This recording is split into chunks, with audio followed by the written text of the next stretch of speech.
Hello friends, today we will discuss concept of user of accounting information. Important concept for commerce students. User मतलब जो accounting information को use करे, है ना।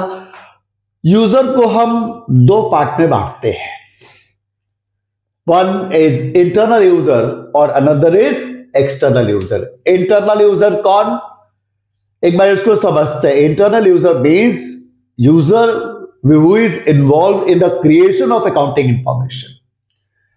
जो अकाउंटिंग इंफॉर्मेशन को क्रिएट करने के लिए जिम्मेदार है वो इंटरनल यूजर हैं, जो इंटरनल मैनेजमेंट के पर्पज से बाद में उन्हें यूज भी करेंगे।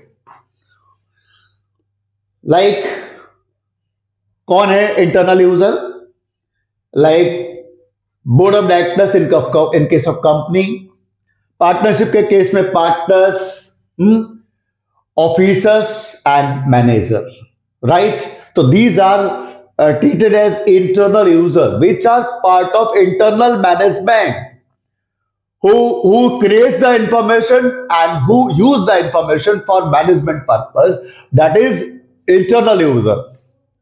Now एक और एस्पेक्ट निकलता है इसी से, external user. Who is external user?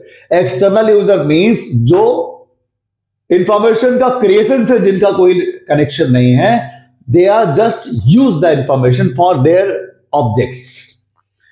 अब एक्सटर्नल कौन है, किनको हम एक्सटर्नल कहेंगे? लाइक शेयर होल्डर, इन्वेस्टर, ठीक है ना। Investor are external user. और सुनो, और कौन? लेंडर्स, पैसा उधार देने वाले। उनका क्या मतलब है? क्रिएशन से they just use the information for what?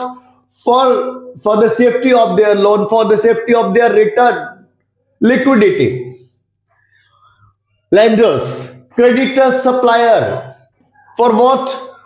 They are concerned with the safety of their money. Government क्यों यूज करेगी? गवर्नमेंट यूज करती है अकाउंटिंग इंफॉर्मेशन को टैक्स पर्पस के लिए, government. And last one is customer. Customers are also user of information. Sir customer कैसे? सोचो, दिमाग लगाओ। कस्टमर के रूप में भी आपको अकाउंटिंग इंफॉर्मेशन की जरूरत पड़ती है। इसका सबसे अच्छा एग्जांपल है पेट्रोलियम प्रोडक्ट। पेट्रोलियम प्रोडक्ट की अकाउंटिंग इंफॉर्मेशन कैसे आई, वो प्रॉफिट कैसे निकला, वो प्राइस कैसे निकली, उससे आप कंसर्न हो सकते हो। और भी एग्जांपल हो सकते हैं। तो उम्मीद है आपको समझ में आया होगा। Thanks for watching. Like and share जरूर करें और चैनल को सब्सक्राइब करना ना भूले। Thank you.